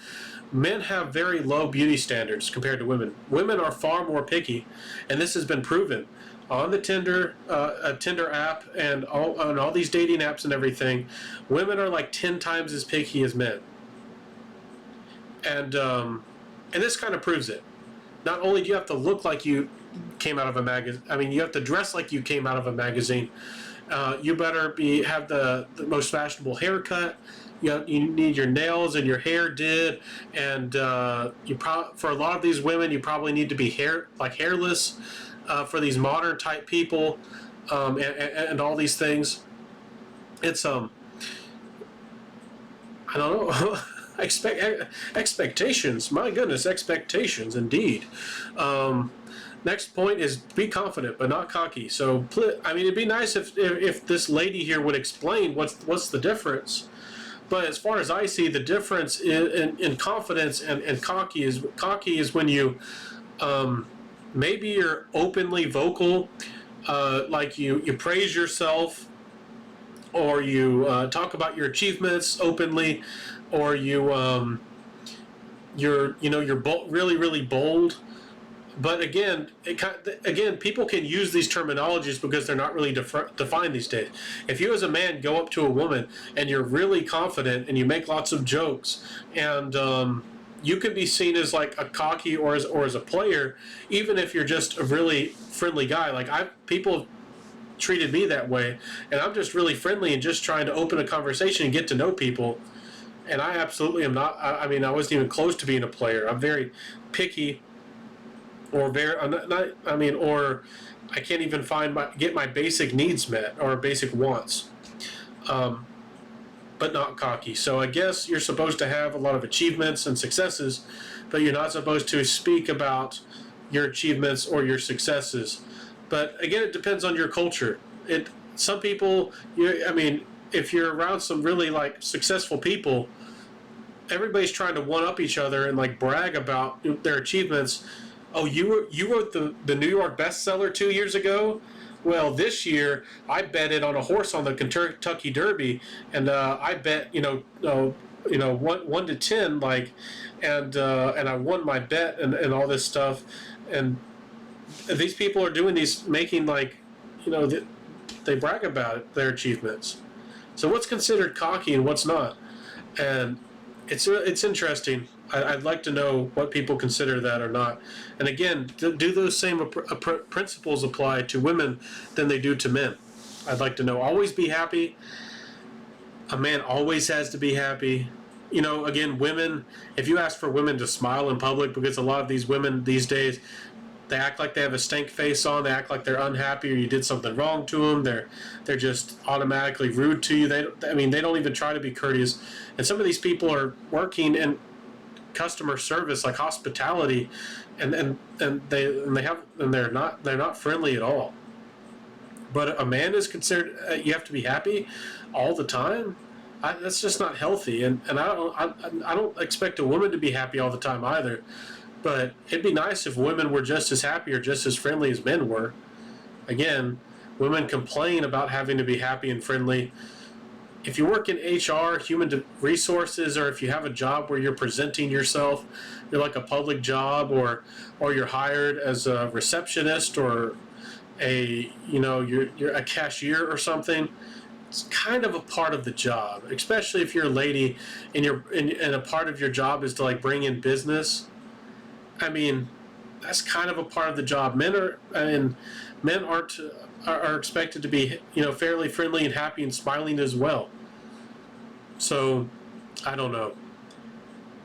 It's you can't always be happy. So let's talk about the next one. Never wear a trench coat or a mustache. So you're completely out. You're completely out if you wear a trench coat or a mustache. What if you wear a trench coat in London or somewhere where it's popular, or if it's a rainy day? Trench coats work on a rainy day. I understand wearing them in public anywhere and everywhere.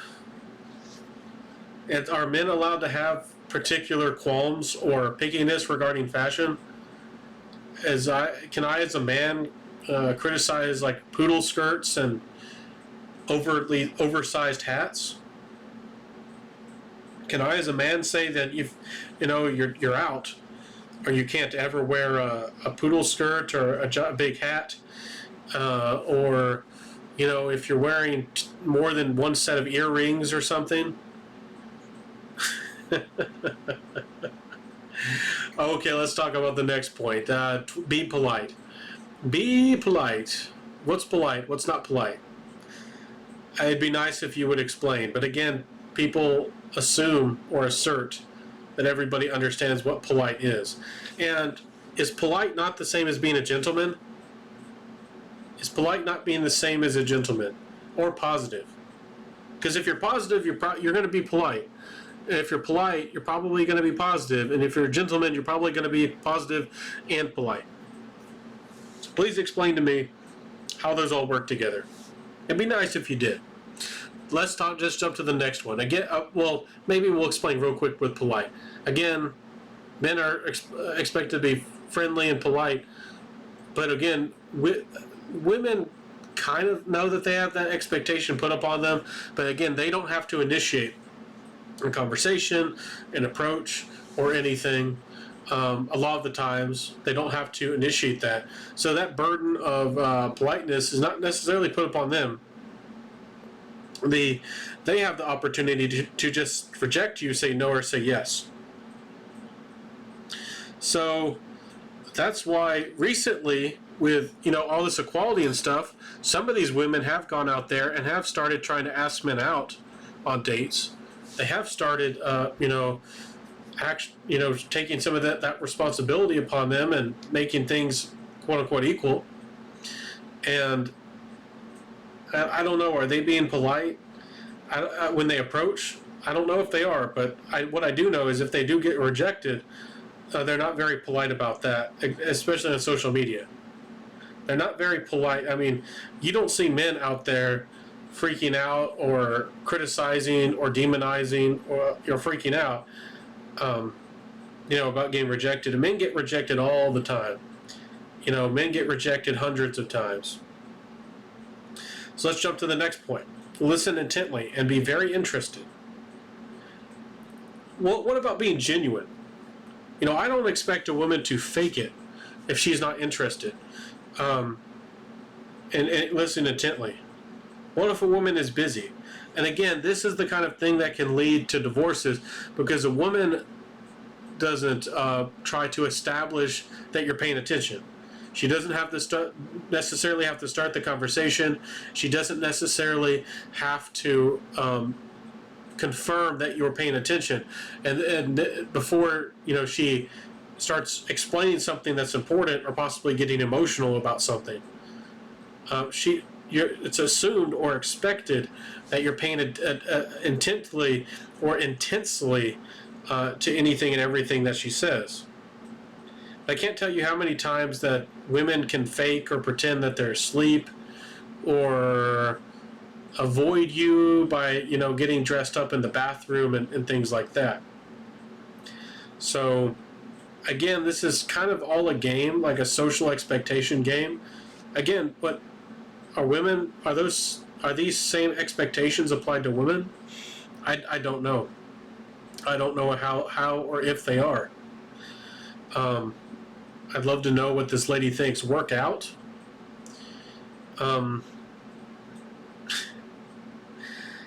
the the women demonize men who have beauty standards and expectations, and if men have any type of requirements, men are more fit in general than women are. Yeah, there's some overweight guys out there, but men are in general much more fit than women are. So I can see why this is a requirement, but you're not going to apply this to women. We had a whole movement, an acceptance movement, with like Lizzo and all this stuff, where women can jump around and be, extremely unhealthy, extremely overweight. Some of these people, you can just tell that they look unhealthy and feel unhealthy, and they getting big upped and promoted and told that they are the most like attractive women in the world and all this. And are we allowed to, as men, expect women to work out? There's lots of divorces that have happened because men expect women to work out and to keep a similar fitness or get back in shape, like after they have a baby or something, lose that baby weight and all that. I guess you wouldn't be a gentleman if you didn't just accept whatever level of fitness, or if a woman wanted to get fit or not. I guess is it a part of a gentleman to just accept her level of involvement or how she wants to apply these principles or these things, especially with like working out? Anyways, let's jump to the next point. Try to play it cool without giving up macho vibes. So you have to be reserved and like suave and not say a lot. But you also have to keep up that confidence. So does that mean you always have to have your chest out? But you always have to be like, I don't know, like reserved, and like you don't speak really loudly, but does it mean you have to have like a deep voice, but you don't speak very loudly? I mean, you really have to explain how this is done.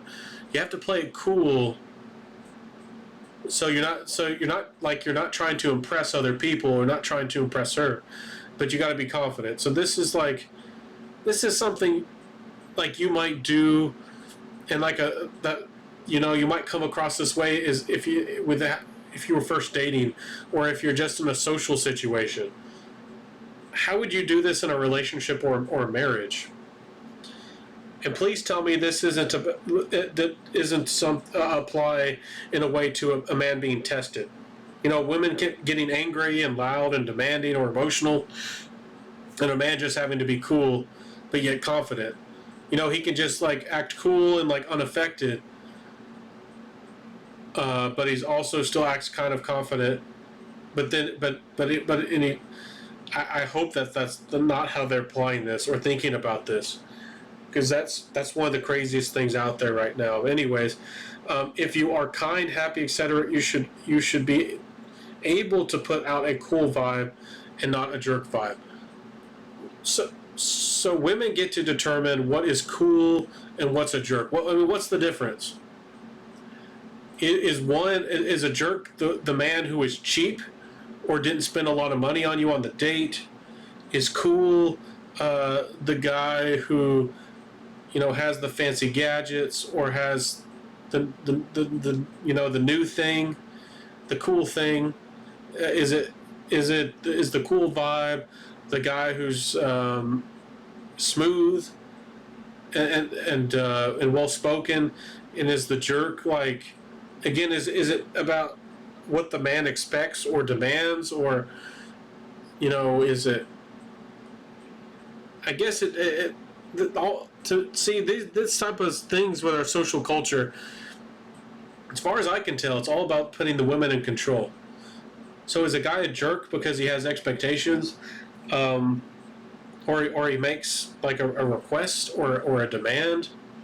Is that a jerk? Like if you were in a relationship, that guy really wanted something and you weren't doing it, is he a jerk?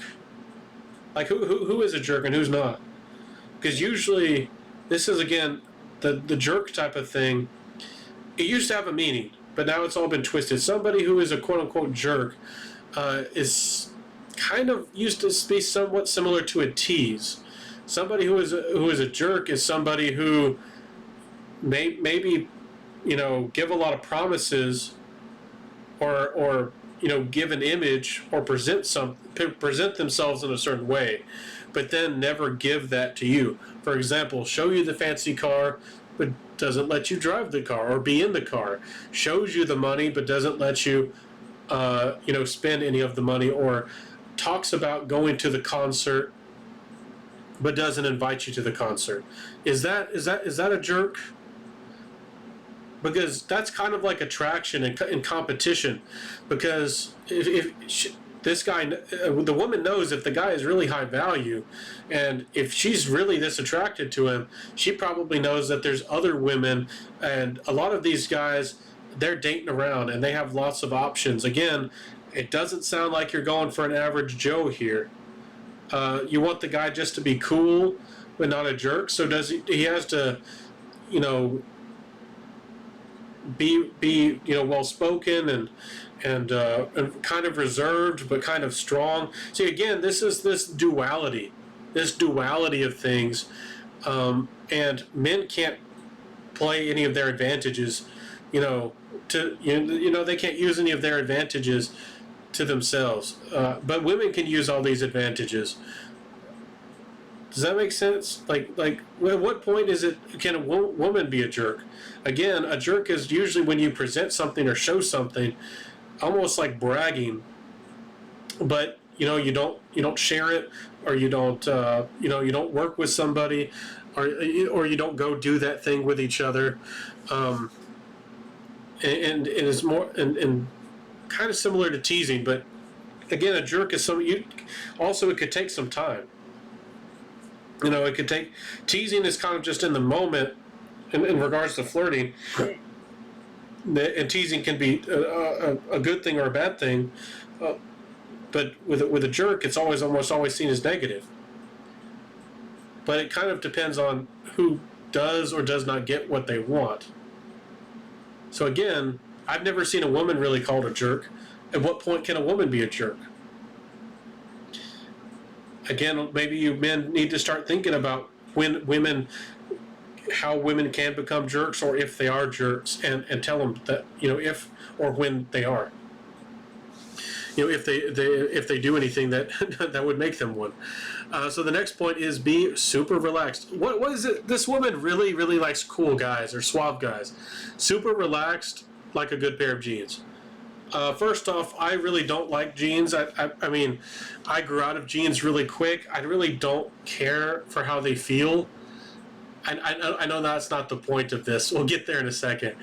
But it's funny that you're expected to be like an old good pair of jeans. So again, I don't like them, or really don't wear them anymore. So would that be held against me? Another thing I mentioned, like a good pair of jeans. A good pair of jeans is something like you'd leave on the floor. Something disposable. Something that's an option. So if you're a good man, are you are you like the backup, the guy in reserve, the constant guy? So a quote unquote good guy is the guy she can always come back to, who's always reliable, always dependent, but she can still go out there and have her fun, right? If she finds the new guy exciting, she can cheat or do whatever she wants. And then a guy's just supposed to accept that and always be there and be dependable and accept her no matter what she does or says or whatever. Is that really what's going on over here? That you have to be super relaxed? I mean, what about guys who are energetic or driven? Or the guys who are inventors, technology? What about the guys who are eccentric? And super relaxed. Again, these Hollywood actors and these famous people, these affluential people, these artists, these famous people, and the people who are really game changers, the wealthy people. Generally speaking, they're not always the super relaxed. I mean, sure they can be, But are they relaxed? Well, not really. Not really. I find that really strange. So what's super relaxed? So is a guy never allowed to be emotional or be angry in any way? Or is a woman allowed to be? And again, that might be something that they're talking about again, because at college and other ways, I constantly saw women pretending or as if, you know, it would be some crime if a guy got angry, or he'd be a terrible person, or pretend that they were going to be afraid of somebody getting angry at them, even though if they had done something that was wrong, or a crime, or something, or betrayed you, or lied to you, or something. So again, this is quite strange, isn't it? Again, women don't get to, they won't even explain these things, but we can kind of figure out what they're talking about over here. You're just supposed to accept her, let her be quote unquote free, let her fly like a bird, let her do whatever you want, and just accept it and be there for her. And that's considered a quote unquote good man. So does a quote unquote good man accept a woman cheating on him, or lying to him, or spending too much on a credit card, getting them in debt or something? Anyways, let's jump to the next point. Have fun and be yourself, but add those tips to yourself. You can still be yourself, but everyone can improve.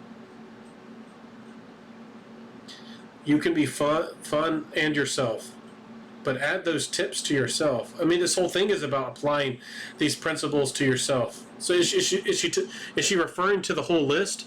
That really doesn't. That's pretty badly written. That's not. I don't really understand. But she's probably referring to all these lists. Just have fun, and apply these things, and you can still be yourself. So she's saying that you don't have to sacrifice all your character, or you don't have. But a lot of this is, a man has to jump through all these hoops. He has to do all these things for the woman. He has to appease her and speak and act and look and do all this. But she's saying that, oh, I'm not really asking you to, give up your character. I'm not really asking you to give up your personality or anything that's important to you, like your morals or principles or religion and things, or honor. I'm not really asking you to give those up. I'm just wanting you to be fun, because this whole list is just about fun. Just have fun. No, I mean, this is about women's fun. This is about women having fun. If a man follows these platitudes and this general advice, men are going to get completely used and walked on, and a woman has her fun because she has no responsibility and no accountability, and there's a perfect guy out there giving her exactly what she wants, whenever she wants it, however she wants it, and she has little or absolutely no responsibility. So again, do these things apply to a woman, or how do they apply to a woman? I hope you've been. Pay attention. I'll make a whole video about actual dating, and you men need to be picky and set your own rules and expectations. Again, you can find these top 10 hints or tricks or advice out there. You can't really find much of it for men, but flip it around or apply it to you, or apply it to yourself in whatever way you want as a man, because that's, even if it's maybe not the best way to approach things, that's how it's being applied to you. So if you don't want to get used and abused or taken advantage of, you really have to flip everything on its head that women can do. Again, filter out women who don't meet your expectations. You don't have to explain yourself to women if they don't meet your expectations or don't do what you want. You can ghost them, which again, women try to flip all this stuff around and act like men started the ghosting game and all this stuff. Women are the ones who started it, and we know that they are the ones who take advantage of society and culture, and take advantage of it for their own. And they do this when they're very young, and they're trained to do it and encouraged, and they're never called out. I hope that you, as a man, I've done it before. I've never seen anybody else do it. But if you ever are around a little girl who's like in your family, like a niece, or somebody who's a family, like in your family, or somebody who trusts you, and you're all around each other, and if you ever have the opportunity where a woman plays, this little girl plays this little word game, or tries to do something like this, and you call them out like in a really nice way, or you kind of like challenge them in a really nice way, you'll kind of see what kind of reaction you get out of their family, possibly, or out of the girl. Because again, women are not called out on this. Again, if a young little boy possibly does anything that's considered rude, or says anything that's possibly considered rude, these types of attitudes, and what was considered here, with all this advice, this is kind of the same stuff that starts from childhood, the same kind of stuff that's twisted. You'll see how these things are really kind of applied against men, and women can kind of get away with or pick and choose whatever they would like. So you as men need to start holding women accountable. And even outside of marriage, even outside of relationships, and encourage men to do so as well. But again, a lot of you men don't want to do that because you can lose that social status, your social circles. You can lose that girl who might be doing something with you or for you. You aren't willing to give it up.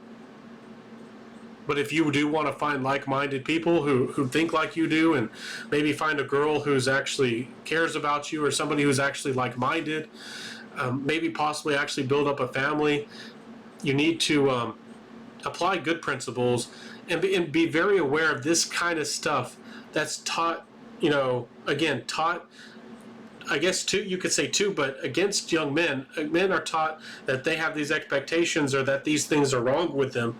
Little boys are told that, you're probably a bad person, or probably, a misogynist, and you're probably this, and and that you're bad, and that you got to watch other men to make sure that they're not bad men either, because they're probably bad too.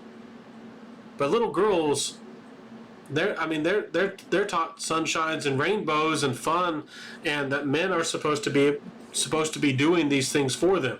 So this is where these expectations and even entitlement come from, because women are from a very young age are told that they're princesses.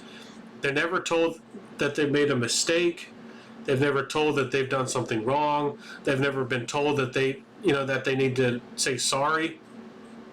I've only seen it happen twice in my life, where a woman was told that she should say sorry. Twice. I've only seen it ever happen. I didn't even say it. But it was at public school. It was only twice. And you know what happened? The woman just refused to say sorry. And she never got punished for it. And nothing ever happened to her.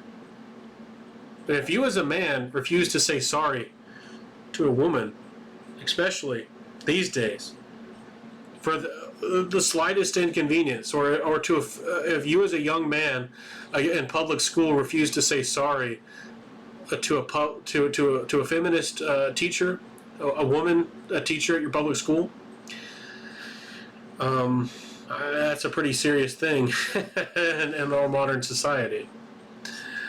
So I'll leave it here, guys. I'll leave it here. I hope that you men look for those, figure out what kind of culture that you want to develop, because you men are also develop culture. You develop society. You have a big, you have power to pick and choose to accept or reject women and society and culture and things that you don't like. You don't have to accept a relationship or a marriage that doesn't work for you. You don't have to meet certain expectations if you don't want to meet them. And you can find like-minded people who think like you and make friends. It would be nice if we all had common culture and common common principles, but not everybody seems to want to be unified these days, or unify around the similar principles.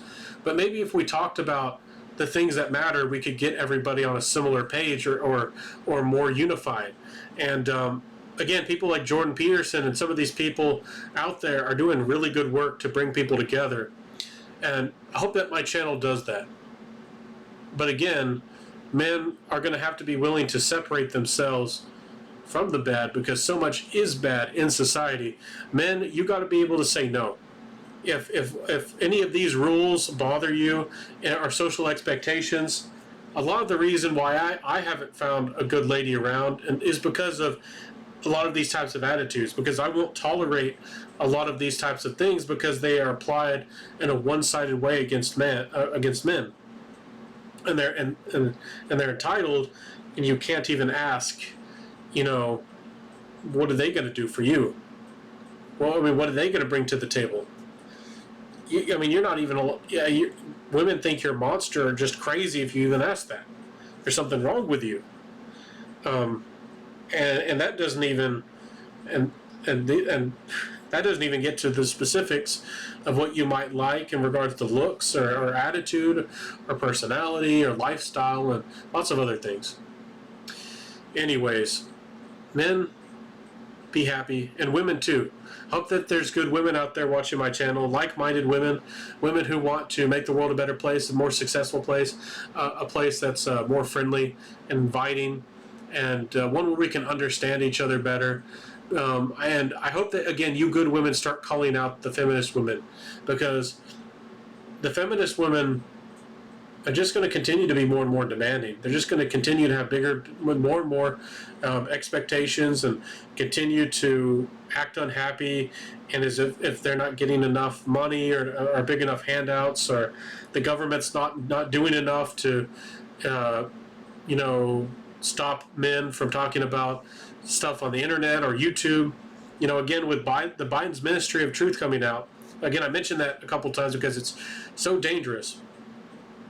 You don't think feminist women are coming after, are coming after YouTube channels and content creators, and people who even recommend or promote men being strong? You in the future might be considered, might have a tax, or might have a men's tax, or be punished if you're a certain height, or you have a certain amount of testosterone in your body, or your voice is a certain is too deep, or these types of things, or especially if you're willing to talk about anything regarding men's issues, or bulk, or kind of even question feminists, or these types of things that they're promoting. Anyways, my friends, this might seem negative. It might seem negative. It might seem like a lot is upon you. There's a weight. There's a burden because of these tough things. My channel might be tough. My channel might, these types of things might not be easy to accept, or to hear.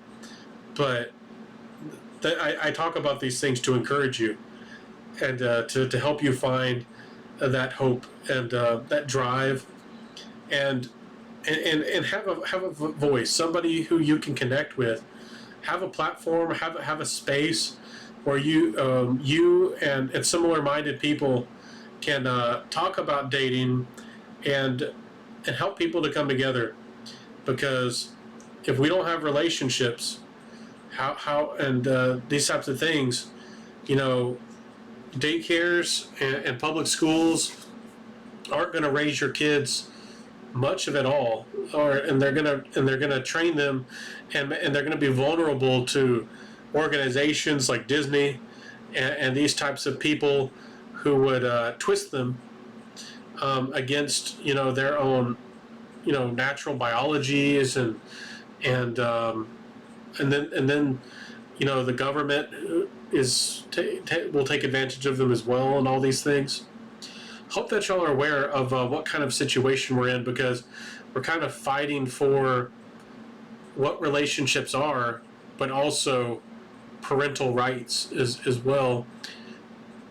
And there is hope, but again, we gotta work together, and we need a lot more people speaking out. We need a lot more people speaking out and helping people, and people willing to be brave enough to talk about real issues. Um, because if kids and the upcoming generations, again, a lot of these upcoming generations don't understand anything about biology, or they're not being told anything real about biology. They're and young men have like no guidance, like in these single mother households. And that's one reason I made my channel. I don't have a training program, and I'm not begging for money. I'm not fleecing anybody. I'm here trying to help the world. So hope that is appreciated. Let me know what you think down below. How I can make a better YouTube channel. How I can make the world a better place, or what if what I'm doing matters at all. And let me know what you know what I need to talk about next. Feel free, and I'm going to try to set up an email or something where you can send me posts and content and ideas on things I can talk about. So I'll see you soon, everybody. Have a good one, and have fun out there, man. Be bold, be confident, and have some expectations. Don't let these people walk on you. Don't let them do it. And I'll see you soon, everybody. And bye.